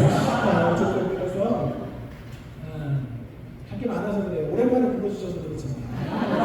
그래서 저분들이 했던 게 잘해서 지금 처음이구나 오랜만에. 그래서 이제 운동을 하겠다 그랬던 운동을 왜냐하면 달리기 좀 못잘하고 그러니까 자기는 인사가 운동이다 이렇게 해서 운동으로 자기는 좀 지도를 바꿔달라고 그러니까 운동으로 성공하는 내 지도에 우리가 꼴등인데 여기서 1등하는 것보다 운동으로 1등하는 거는 100배 1000배라는 거예요. 천재들이 하는 거야. 천재들이 손흥민 같은 경우는 0.001% 사람 이렇게 되는 거는 그건 아예 생각하지 마. 그래가지고 내 제자 중에 체육교사였던 사람들한테 다 전화해서 전화 바꿔줬어요. 그분들이 다 설득해요. 야, 준아야, 운동을 취미로 하는 거지. 뭘 성공하는 방법이 없어. 얘네들 운동을 하겠다는 게 공부하기 싫다는 뜻이거든. 그래가지고 하루 운동을 붙이니까 준아 엄마가 이제 데리고 테스트를 본 거예요. 서울 체중 테스트를 봤는데 달리기 했더니 12초 끝까지 뜬 거예요. 잘 뜬 거가 아니라 선수 보는 거는 아무것도 할 게 없어요. 선생님 막 웃으면서 야 너가 지금 걸렸어 포기해라 이렇게 얘기하는 거예요. 그래도 얘가 울면서 아니라고 운동을 하겠다고 해서 이제 부탁을 드리는 거죠. 그랬더니 이제 배드민턴 같은 거 하겠다고 했고 배드민턴 찾다가 한 명씩밖에 안 되는데 테니스 어떤 테니스 찾고 달리기 하겠다니까 달리기는 안 돼요. 한참을 생각했는데 선생님이 얘기하는 거예요. 여자아이인데 하나 남아있긴 해. 그거 할래? 그래서 뭐가 남았어요? 역도가 남았거든요. 역도는 아니지. 지도 역도는 아닌지 알고 막 웃으면서 역도는 아니지요? 그래서 제가 야 단점에 아니고 결국 꼴등해도 되니까 갈 때 하고 많아. 연락하지 말고 조금만 하면 되니까 그냥 공부해. 그냥 아니라고 아빠는 내 진로를 받고 내 은사를 받는다고 난리가 난 거예요. 또 엄마가 와서 좀 이제 풀어줘야 된다고 우리 방식으로 풀면 안 된다고 하기 그래서 와이프가 이제 아동학과 교수예요. 청소년 아이들 전문가예요. 다니면서 막 집회하고 막 눈물방울 쏟고 난리나는데 지새끼는 안 돼. 지새끼는 안 되고 지새끼는 막 감정이 올라오니까 바람을 등짝 대신 안 되는 거지 안 되더라고요. 가서는 뭐 부모님들이 이렇게 키우셔야 돼요. 아마 오은영 씨도 안 될 거야, 지새끼는. 다음에는 그쪽 같은 애들은 돼도 집에 있는 자기 그쪽은 안 될 거야. 나는 그렇게 확신해요. 아니면 말고요. 어쨌든 그래서 내가 운동을 하겠다는 거예요. 이틀간 시간을 달래요. 제가 운동 종목을 찍어오겠대. 야, 네가 아무거나 찍어서 하는 운동 이게 되겠니까? 시간을 달라고 해서 이틀을 줬더니 펜싱을 하겠다는 거예요. 펜싱을. 되게 있어 보이잖아. 이렇게 외국인 칼도 가고 쓰고 아니까 펜싱을 하겠다는데 얼마나 웃었는지 야 펜싱 학원도 해보지도 않은 인간이 무슨 펜싱을 하겠다 그러는데 엄마가 펜싱을 시키잖아요. 그래서 안 된다고 도대체 은사가 없는데 무슨 은사가 있대잖아. 여자들은 다 운동 그런 거 잘 모르니까. 그리고 왜 이렇게 부정적이냐고 나한테 그러는 거야. 왜 이렇게 얼마나 많냐고. 목사가 돼가지고 이렇게 주님을 바라보고 믿음으로 나가고 맨날 소리로 믿음으로 살라고 그러는 거 아니야. 왜 이렇게 믿으냐고. 완전히 크게 싸움을 하고 그냥 알아서 하라고 넘겼어요. 그래서 대치중학교를 다니다가 은성에 양재가 은성중학교라고 있어요. 거기 피오가 딱 한 자리 있어요. 펜싱도 들어가요. 내가 1년 동안 열심히 하는데 계속 다리에 물이 차요. 그리고 성적이 안 나오는 거예요. 성적을 전국대회 나가서 1등, 2등, 3등 정도까지 돼야 체육 고등학교를 가요. 서울 체대 같은 데 들어가려면 거기서도 금메달 같은 걸 거머쳐야 가는 건데, 서울 체대가 서울대보다 더 센 학교인 거를 제가 최근에 알았어요. 얼마나 학교에 가냐면 천재들만 들어가는, 그 천재들 중에서 정말 천재가 이제 운동에서 금메달까지 하는 건데, 얘는 막 전국대회 나가면 80등 하는 거예요. 120명 하는데 80등 하는 거니까, 근데 다리도 아프고 하니까 열심히 하는데 안 되는 거예요. 1년 반을 하면 얼굴을 다 쉬고 이러면서 다 포기하고 1년 반 동안 체육을 열심히 하는데, 어느 날 갑자기 눈물을 불성불성 하면서 엄마 아빠를 방으로 불러요. 그래서 물리적으로 달려갔더니, 아빠, 나는 운동이 은사가 아니야. 운동을 때려쳐야 되겠어. 그래서 1년 반, 그 2년을 허비하고 중학교 2학년을 다 허비하고 지금 한자도 안 하고 학원을 가가지고 학원을 안 다니고 집에서 그냥 뭐 문제집 풀고 있다가 왜 갔어? 강남에 갔어. 대치동에 갔어. 미도 아파트 가서 사는데 전세 내고 막 해가지고 문제 없어서 다 갔는데, 그래서 운동을 시켜요. 그래서 공부를 하려니까 공부가 너무 싫은 거죠. 애들 맨날 무시하고, 니들은 은사가 없어서 공부하지, 나는 체육 은사 있어가지고 공부하는 시간에 나는 운동한다? 그러고 잘난 척하고 나가고 그랬는데, 이게 멘탈이 희한해요. 체육 은사 없는 것들이 운동 아니죠. 공부하고, 은사 있는 애들이 미술, 예술하는 거. 아주 희한한 자기중심적 가치를 갖고 있더라고요. 그래서 그것도 좋다 라는 생각을 했는데, 다시 공부를 하려니까 너무 싫은 거예요. 매일 자는데 선생님들이 가족 같은 학교를 깨운대요. 근데 학교 못 다니겠대. 왜 깨우냐? 자는데, 자율적으로 자는데 자율에 맡겨야지 왜 깨우냐. 그래가지고 짜증이 나서 못 다니겠다고. 애들도 자기를 무시한다고 학교를 못 다니겠다고. 그래서 계속해서 싸우고, 말은 이렇게 쉽게 해도요, 진통은요 상상해 보세요. 내가 중학교도 졸업하지 못하고 내가 친다는데 어느 부모가 막 할렐루야 믿음으로 잘 되지어다 이런 지금 이럴 수는 없는 거라고요. 그래서 근데 허락했지. 중3 2학기까지는 다니고 2학기가 끝났어요. 방학이 전에 지금요 2학기를 이제 학교를 자퇴를 했어요. 그리고 대안학교를 알아보겠다. 그래서 너희 완전 대안학교를 가자. 2학기부터 대안학교를 이렇게 되었는데, 그 과정을 지나오면서 정말 제가 길이 안 보여요. 정말 잘 키워서 반듯하게 하나님 앞에 하나님 주신 선물 정말 반듯하게 올려드렸어요. 내가 주님 앞에 서는 날 다른 건 몰라요. 내가 맡은 선물 내가 잘 키웠다. 착하고 중성되고 좋아하고 칭찬 한마디 듣는 거 제 인간 소원이거든요. 그런데 와서 이런 거는 사는 거 없을 것 같아요. 교회 다니면서 집회하면서 뭐 대접 받으니까 이런 거 사는 거 없어요. 이런 교회는 없더라고. 밥 주면서 이거 냉장고에 3일 올려준 건데 드세요. 이런 데는 없어요. 밥 많이 차려주고 반찬이 없네요. 대접이 한참 되고 그렇게 하고, 우리 교회는 더 자유로 맡겨요. 알아서 네가 알아서 먹고 생각 나다 가라 이렇게 하는 교회인데, 그것도 좋아요. 그게 좋고 해서 하니까 여러분 이런 거는 상관이 없어요. 설교하고 사례를 받고 하니까 이런 상관이 없어요. 하나님 앞에서 그냥 내 노력의 대가를 받는 건데, 그래도 유일하게 제가 하나님 앞에 사는 걸 칭찬을 받을 수 있는 거, 이 사람 무능한 하나님 나라의 인재를 올려드리는 유일한 소문입니다. 그래서 온갖 빛도 다 내고 해서 정말 좋은 학원가에서 아이랑 기회를 주자고 했는데, 모든 데다 홍보를 해. 나의 꿈들이 다 무너져. 길이 안 보여. 얼마나 무너졌는지 몰라요.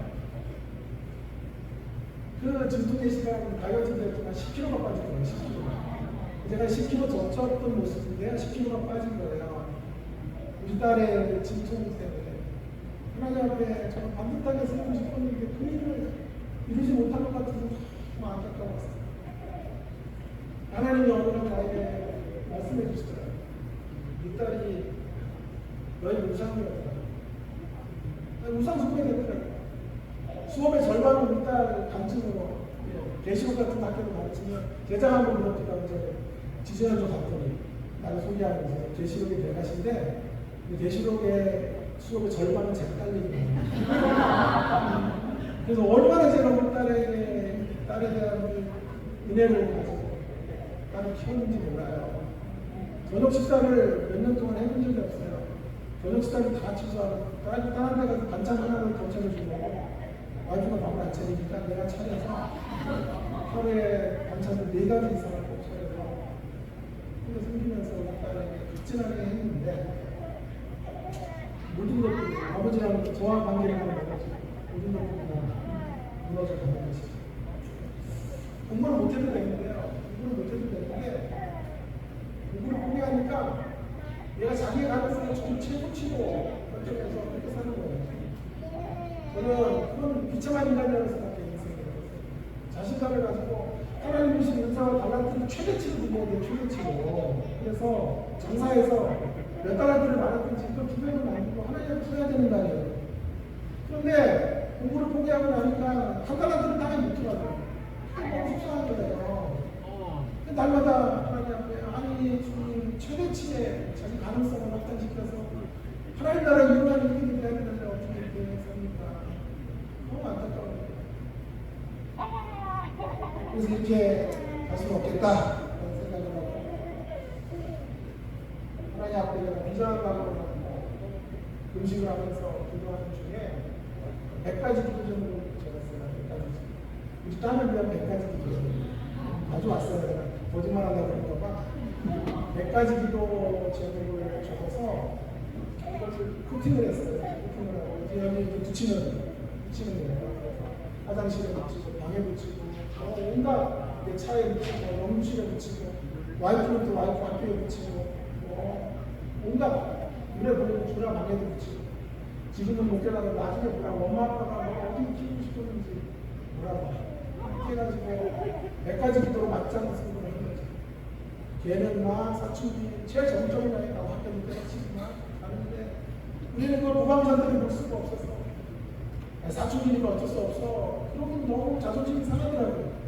우리 믿음이 있으니까. 그래서 기도라도 맞장구를 듣자. 그래가지고 와이프께서 통곡하며 울면서 나는 나한테 무상승리했습니다. 용서해주세요. 울면서 100가지 기도를 적어서 맞장구 1번 기도 제목이 뭔지 아세요? 주 안에서 행복을 만끽하는 설치여서 행복을 만끽하면서 하는데 어차피 공부 1등은 쳤고 자 공부 1등은 못해도 괜찮은데 가장 행복한 인생이 되어 있어요.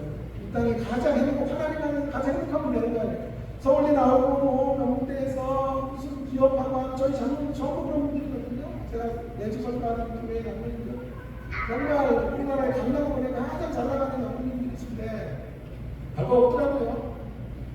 큰 기업도 하시고 우리나라의 어마어마한 몇 대 대기업의 회장 만들고 하셔도 별거 없더라고요. 행복하지 않더라고요. 그래서 인생의 최고 가치는 행복이에요. 주 안에서 행복을 만족하며 살아갈 수 있도록 도와달라고. 두 번째 기도 제목이 바로 3가지 감사를 드려요. 감사가 없어요. 여러분들이. 그래가지고 인생들이 사춘기가 되니까 당연한 거야. 전부 밥 차려주고 감사도 하고 용돈 주고 감사하고 학교 그렇게 옮겨주고 매일 이렇게 도와주고 해줘도 감사가 없어요. 감사를 하면 3가지씩 할 수 있도록 도와달라고. 거기까지 아시고 100가지 다 읽으면요 오늘 12시 반에 끝나요. 라면도 없고 아니면 계속 그래서 5번째 기도 제목은요 다니엘처럼 구별되는 사람. 6번째는 믿음의 친구들 다니엘을 하면서 이 친구들 27번째 이것도 있어요. 국영수를 포기하지 않게 해주세요.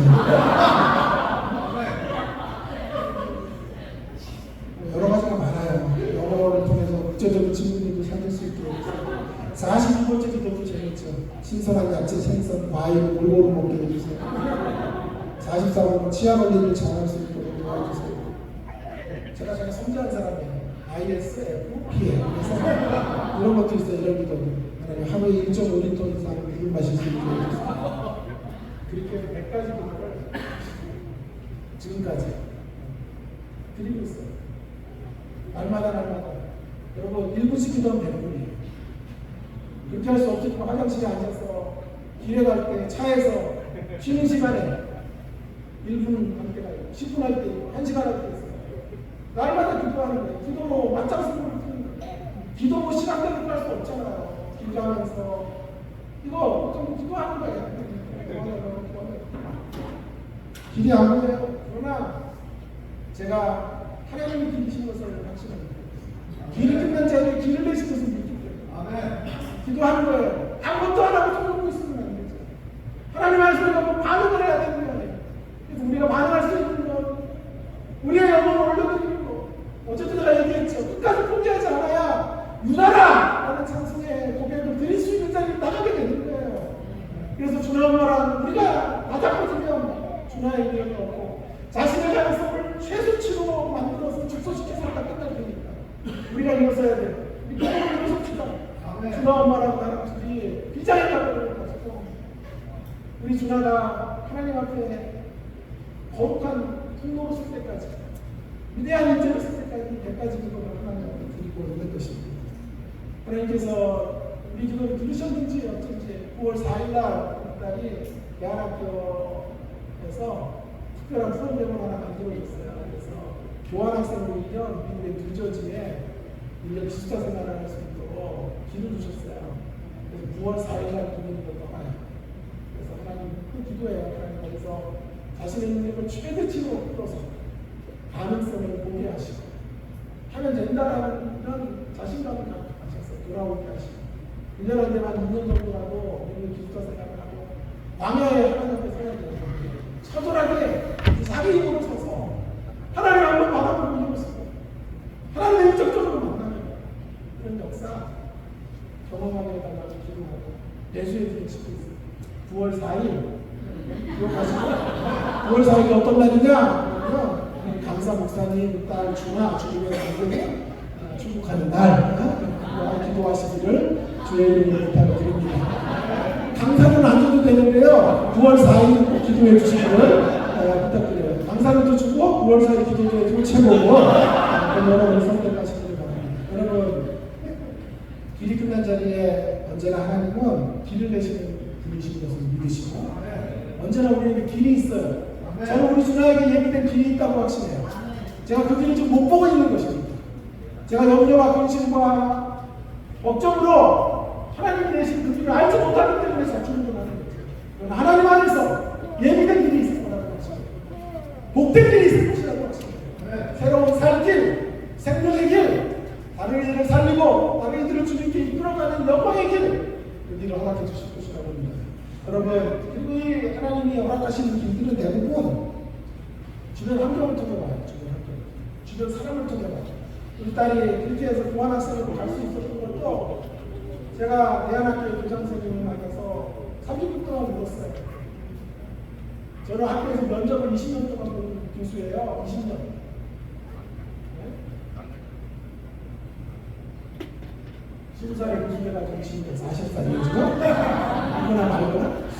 자, 25이라는 데가 20살이에요. 그래서 어쨌든 20년 교생을 하면서 제가 면접 볼 때 점수 깎는 사람은 한국이에요. 감정을 절제하지 못하고 울거나 잘 간증하다가 눈물을 흘리거나 그러면 감정 절제 실패함 해가지고 일점 깎고 이래요. 근데 제가 우리 딸 상담을 하는데 눈물이 터지더라고요. 눈물이 멈추질 않는 거예요.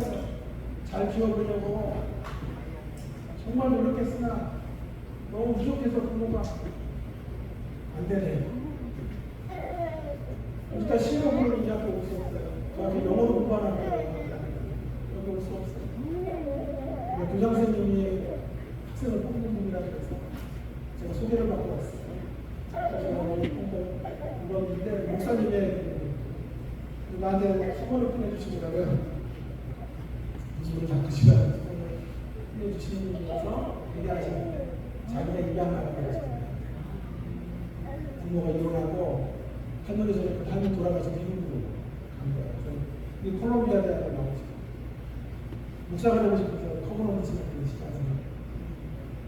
목사를 하다가 한국에 학교 공교육이 다 죽었다고 그러더라고요. 대안학교를 만들자 해서 10년 안에 개발을 만들었어요. 전남권에 부모들이 일단은 뭐 수준이 안 되니까 들어갈 수도 없는데 제가 도전을 한 거죠. 소개해 주시는 분들의 소개를 받고 그래서 중화를 위해서 제가 특별한 기회를 한번 만들고 싶습니다. 이렇게 해서 주선이 돼서 9월 4일 기억하세요. 9월 4일 하나님께서 길을 열어주셨는데 여러분 우리의 인생의 걸음은요 어떻게 길을 만드시냐면 사람들 통해 만드세요. 사람들. 그래서 여러분 좋은 사람으로 만나는 일상 그 일상의 자리에서 여러분들이 만나는 주변의 동료들이 참 중요한 사람들이에요. 그분들이 여러분의 인생의 그분들이 여러분의 미래의 중매를 해낼 수 있고 또 그러니까 교수님도 애들끼리 결혼을 시키고 장동국에서 유태학 교수 딸이랑 장동국에서 아들 결혼해 이번에 그래가 유태학도 못해 이제 장동국 앞에서 사준이 되니까 그러니까 어떻게 이들이 펼쳐질지 몰라요. 살다 보니까 이런 일도 있네요. 유태학 교수랑 친하니까 여러분 다 하나님의 길이라는 게 주변 사람들을 통해 역사가 이루어지는데 여러분 이런 이야기의 대표적인 이야기가 루키아에 우리 허드레니가 같은 분들이 하나님의 대단한 위대한 구속 역사에 물줄기 속으로 흡수되어져요. 여러분의 이야기들이 다 편화되어서 따로 떨어지는 거 아니고요. 여러분의 삶의 이야기들이 허드레니가 같은 사소해 보여도요. 믿음으로 걸어가는 행동이면 이렇게 끝까지 포기하지 않고 하나님을 향해 기도하고 하나님의 바지가랑이를 붙잡고 나아가는 여정이라고 하면 반드시 우리가 가는 이 길도 주님의 위대한 구속 드라마의 일부가 될 거예요. 위대한 구속의 물줄기 한무대에 들어갈 것이라고 저는 확신해요. 그 이야기의 가장 결정적인 이야기가 루키가 아니에요. 나오미와 그의 며느리가 돌아와요. 남편과 두 아들이 저버리고 공부로 자기의 공부로 고향으로 돌아와요. 사는 게 죽는 것보다 더 힘든 여성인데 밤바닥 구들장 삼아 나오는 절망 가운데 시름시름 앓고 있어요. 이러다 다 굶어 죽겠다 싶어서 며느리가 나아가서 뭐에 이삭 죽기 허드렛일 아니에요? 그 이삭 죽기를 하는데 마침 보아스 집에 들어가는 거예요. 보아스가 청년을 뽑는 거예요.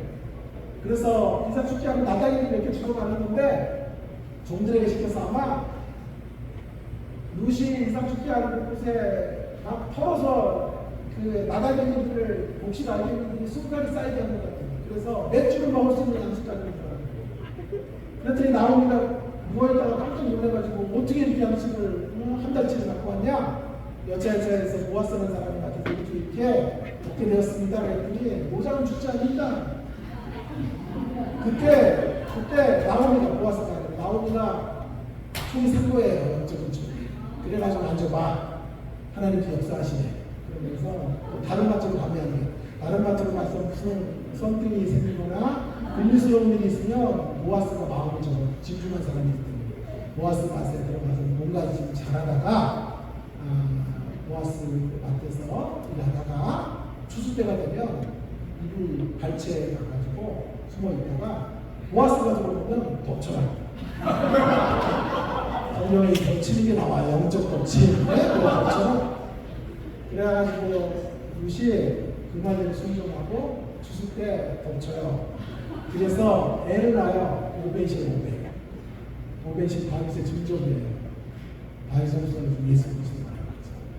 여러분 허드레니가 같은 이삭 죽기가 믿음으로 나가는 행동이었기 하나님의 위대한 구속에 어마어마한 물줄기 속을 주어져요. 유색에만 그런 역사가 있는 게 아니에요. 저와 여러분의 일거수일투족 믿음으로 걸어가는 걸음이라면 주님 바라보고 나아가는 신앙의 여정이라면 반드시 사수의 걸음 우리의 일상의 이야기가 하나님의 거대한 구속의 물줄기하고 합류되어져 들어가게 될 줄로 믿습니다. 여러분의 사소한 이삭죽기에 같은 일상의 자리들을 신실하게 지켜가시고 여러분 꿈을 실어야 돼요. 여러분과 만나는 사람들과의 관계에서 꿈을 실어야 돼요. 저는 설교 한 편을 꿈을 실어요. 사람들이 작게 모였을 때 더 꿈을 실어요. 하나님을 보시고 진정한 모아서이신 하나님이 나를 관찰하는 것이고 하나님 앞에서 호람이 되고 계시는 것입니다. 아니 우리 주변에 수없지 많은 모아서들이 있다는 사실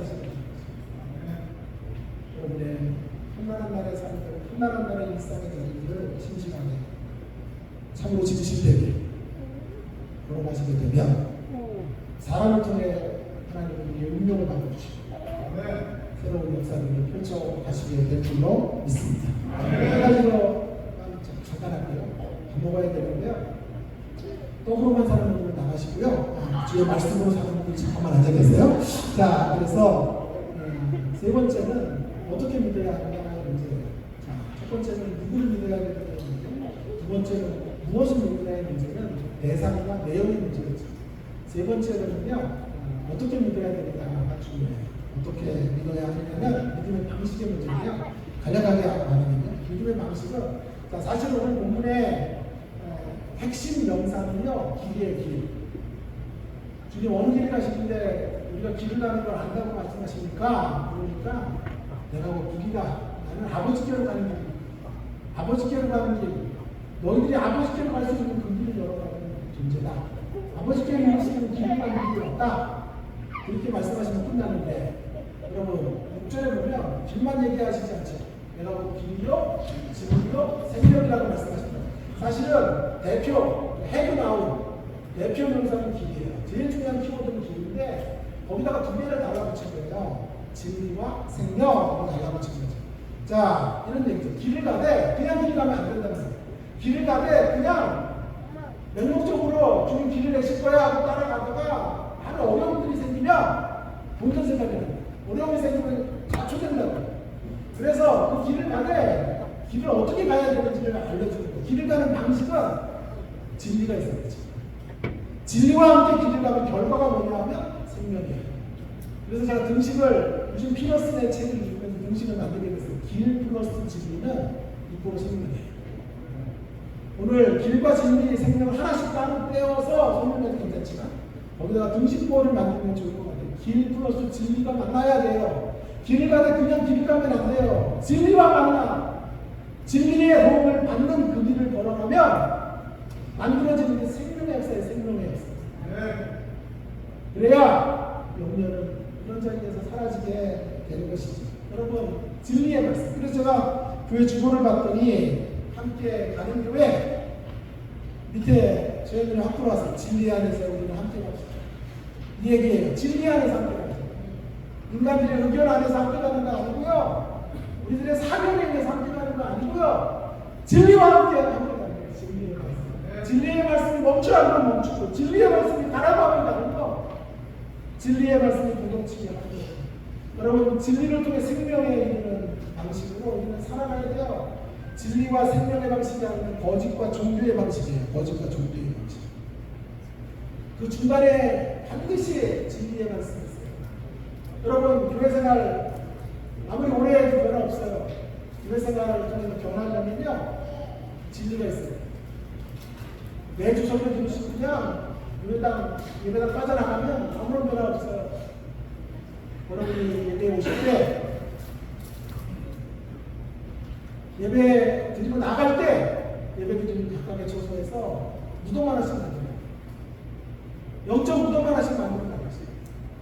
내 자아와 상처, 열등의식, 교만, 아지, 편견의 무덤들 하나씩 만들어야 돼요. 내 안에 있는 트라우마, 내 안에 있는 소심함, 내 안에 있는 절제하지 못하는 삶의 부분들을 말씀을 들을 때마다 그냥 들어가면 안 되고요. 헐떡 있게 주의 말씀을 나눠야 돼요. 그리고 그 말씀의 법을 나를 쪼개도록 해야 돼요. 말씀의 법으로 쪼개져서 내 자아가 완전히 쇠퇴하고 내 자아가 완전히 깨어지는 거죠. 그리고 그 자리에다가 영적 무덤 하나씩을 만들었어요. 나가시면 생명의 역사가 펼쳐지게 될 거예요. 그런데 그런 역사가 안 이루어져요. 말씀을 들을수록 자아가 더 견고해져요. 말씀을 들을수록 옛 기질들이 계속 살아나고 있는 것은 왜 그렇습니까? 진리의 말씀을 들어도 진리의 말씀에 여러분의 심장을 안 듣는 거예요. 말씀이 여러분을 가로놓게 해야 돼요. 말씀이 여러분의 폐부를 지나가도록 해야 되는데 우리의 폐부를 올려드리지 않는 거예요. 우리의 자아를 올려드리지 않는 거예요. 그래서 그저 말씀을 소비해요. 계속 말씀을 소비하면요 말씀을 소비 이제 설교 웬만하면 못 들어요. 여러분이 공동체 아름다운 공동체고 수준 있는 공동체인데요.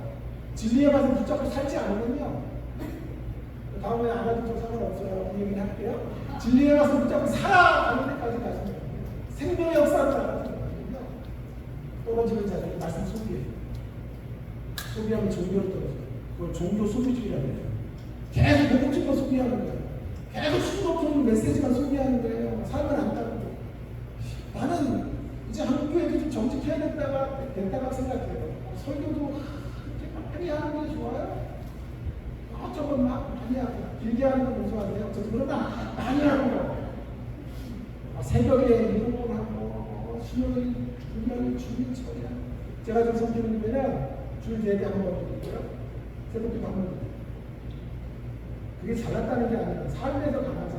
생활의 예배를 드리자. 이게 문제예요. 근데 모이는데 그렇게 안 모이니까 생활의 예배가 잘 안 됩니다. 그러니까 적당히 이걸 잘 준비해야 되는데, 여러분, 어떤 얘기 하려고 했는데? 예. 그래서 우리가 말씀으로 모일 때마다 그냥 종교적인 소비주의가 되고 많이 횟수를 늘려서 모인다고 우리가 변하는 게 아니에요. 그러다 보면 계속 종교를 소비해요. 공급진 거 소비하고 내 삶이 따라오지 않으니까 어떻게 돼요? 서로를 속여요. 설교자는 자기를 속이면서 피곤하게 묵상도 안 된 것 가지고 그냥 말씀을 전하고 설교를 듣는 배송들도 아는 정도 해주고 예의를 갖추고 나가고 그래서 미소들이 생명을 불려하네. 왜 그렇게 하는지 모르겠어요. 이제 정직한 설교들이 필요할 때는 된다고 생각해요. 설교도 많이 하지 말고 살 때까지 하면 좋을 것 같아요. 한편 가지고 한 50번 하고 안 살았는데 왜 다른 설교로 넘어가? 그럼 쫓겨나겠죠. 그래서 목회 안 하죠. 여러분 살 때까지 제가 섬겼던 선교단체에서 교회를 나왔던 교회가 있어요. 그 교회는 주일에 설교 한 번 하고요. 그 설교를 수백 번 들어요. 진짜 길에 가면서 듣고 자면서 듣고 그 설교를 발견하고 외웠던 듣고 삶으로 했기 때문에 그래가지고 제가 10년 전에 했던 설교에 통장 하나까지 다 적어서 하도 많이 방송을 했어요. 그렇게까지는 갈 수가 없었고요. 종교 소비주의로 가면 안 되겠어요. 말씀을 헐떡이면서 말해요. 말씀 앞에 날마다 깨워줘야 돼요. 깨워줘야 돼요. 말씀이 우리를 이끌어가는 대로 우리 자신들을 내어드리고 그런 인생의 길들을 걸어가시는데 그래서 순간순간 염려가 찾아오지만 말씀이 우리를 붙잡아줍니다. 말씀의 평강 가운데 오는 거 아니에요. 그 염려의 자리를 넘어서게 되는 것이죠. 그런 인생의 자리에서 종교 소비주의를 하고 있어요. 진리의 말씀. 그 진리의 말씀과 함께 생명의 역사를 이루어가는 하나님의 사랑과 선리가 되는 것이죠. 오늘 결론을 맺겠습니다. 우리는 본문의 말씀을 14절 6절만 따로 떼어서 자꾸 읽었는데 문맥에서 보니까요. 근심의 문맥에서 나오는 말씀이에요. 근심하지 말라에서 나오면서 14장 6절이 나와요. 그래서 근심을 잡는 힘은 믿음이다 라는 것이죠. 어느 교수님 이런 날에서 믿음이 뭐냐? 그분의 워딩으로 말하고 저를 마치고요. 믿음은 세상의 우리를 신자를 세상처럼 만들지 못하게 하는 방편. 참 좋은 말이에요. 믿음은 세상의 우리를 세상 사람처럼 만들지 못하게 하는 방편이에요. 세상 사람처럼 산다는 게 뭐죠? 염려하는 사람. 큰 염려하다가 그 염려하다가 그거보다 작은 염려. 그 작은 염려하다가 사소한 염려. 사소한 염려에서 이제 그것도 없어지면 오늘 저녁에 못 먹지 이런 염려하다가 요람에서 무덤까지 염려하다가 염려로 이어진 삶들보다 끝난단 말이에요. 믿음을 갖고 산다는 건 뭐냐면 이렇게 세상 사람처럼 우리를 만들지 못하게 하는 주님이 믿음이에요. 믿음. 그래서 믿음을 가지고 세상 사람처럼 살기를 거절하고 그걸 극복하고 나오셔야 돼요. 근심하며 살면 안 돼요. 근심이 찾아올 수는 있지만 근심에 발목 잡고 살면 안 돼요. 오늘 이 말씀은 누구보다도 저를 향한 말씀이었어요. 저는 늘 근심하고 걱정하고 미래를 앞당기고 통제하려는 것으로 살았습니다. 그러나 이제 결심합니다. 설교를 할 때마다 결심합니다. 저부터 하나님 앞에서 미래를 긍정하며 살겠습니다. 희망을 품고 살겠습니다. 마치 기대해서 이게 안 된 게 아니라 안 된 일을 기대했다고 생각했습니다. 내가 기대하면 안 되는 게 아니고요. 이거 원래 안 되는 일인데 기대한 거예요. 그러면 그런 생각을 하시고 다시 또 기대하시면 돼요. 또 안 됐거든 다시 일어서셔서 부정적 통제로 본심을 끌어오는 게 아니에요. 다시 일어서서 기대하세요. 다시 최고의 것을 기대하시고 하나님의 역사를 기대하시고 길이 끝난 자리에 길을 내시는 하나님을 바라보시고 의시하시고 소망하시고 이 길을 걸어가시는 우리가 되기를 바랍니다. 어떠한 경우에도 꺾이지 않는 긍정심하는 당신 하나님을 상상하시고 하나님을 위대하시고 늘 좋은 걸 주기를 원하시는 분들을 의시하시면서 신앙의 길을 믿음으로 끝까지 걸으시고 근심을 넘어서시고 주의 백성들 되기를 바랍니다. 제가 이 100가지 기도를 드리면서 그것과 함께 계속 읊조리는 찬양이 또 하나 있어요. 그 찬양이 찬양의 가사를 기대하고 기도하고 기다립니다. 기대하고 기다리고 기도하고 기다리고 기대하십시오. 하나님 기대하십시오. 여러분의 자녀를 새롭게 역사하시고 자녀의 삶속 역사하시고 하나님을 기대하시고 우리 운명을 바꿔주신 하나님을 기대하시고 기도하십시오. 100가지 기도라도 만들어서 100가지까지 안 가도 되고 10가지 기도라도 만들어서 기도하십시오. 그리고 기다리십시오. 기대하고 기도하고 기다리십시오. 하나님이 새로운 길을 넘어주실 것입니다. 우리 함께 찬양 시선 찬양이 어렵던데요. 부르시고 여러분 시선은 김명선 자매가 만들었는데요. 저에게 수업을 받았던 자매인데요. 아시죠? 결혼하고 20대에 결혼했나요? 어떤 장식을 1학년 다니다가 전도사 하다가 죽었어요. 끝까지 않게 죽었고 애 둘이 남겼어요. 애들을 남겨서 그 애들을 키워요. 앞길이 보이지 않는 거예요. 하나님 살아계시다면 나는 내 남편 이렇게 일찍 데려가셨어요. 좌절하고 절망하다가 어느 날 영감 많아서 이 찬양을 쓴 거예요. 내게로부터 눈을 들어 주를 보기 시작합니다. 주의 이름으로 내 작은 마음 돌이키사 하늘에 보기에 주님을 모든 시선을 주님께 살아계신 하나님을 느낄 때 내 삶은 주의 역사가 되고 하나님이 일하기 시작합니다. 할렐루야. 남편을 잃는 상실의 자리에서 좌절하고 절망하고 애들을 키우는 등대같은 아이들 둘을 키워나가는 생각에 안락하고 길바닥에 앉아 주저앉아 있을 때 하나님이 주신 시선 저한테는 관심을 제 방에서 하고 있는 얼마나 두꺼운 그런 느낌을 가지고 그 시선을 하나님께 드리고 하나님을 신앙하는 하나님 바라보고 있습니다. 신앙의 고백을 담아서 찬양하시는 우리 앞에 찬양팀들이 크게 좀 불러주세요. 내게로부터 눈을 들어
목소리로 하나님 앞에 신앙을 고백하며 또한 길이 끝난 자리에도 하나님 길을 내신 하나님을 제가 믿으며 따라가겠습니다. 바라보겠습니다. 내게로부터 눈을 들어 주님을 보겠습니다. 여러분 길이 끝난 것 같으시죠? 아무것도 보이지 않는 캄캄한 어둠의 시간을 진행하는 것 같지만 고개를 들어 삶을 보고 우리의 시선을 주님께 보십니다. 하나님 눈 가운데 열어내신 길들을 보게 되실 것입니다. 알게 될 것입니다. 반드시 여러분의 인생의 걸음 속에 길을 내실 것입니다. 여러분의 자녀들의 인생에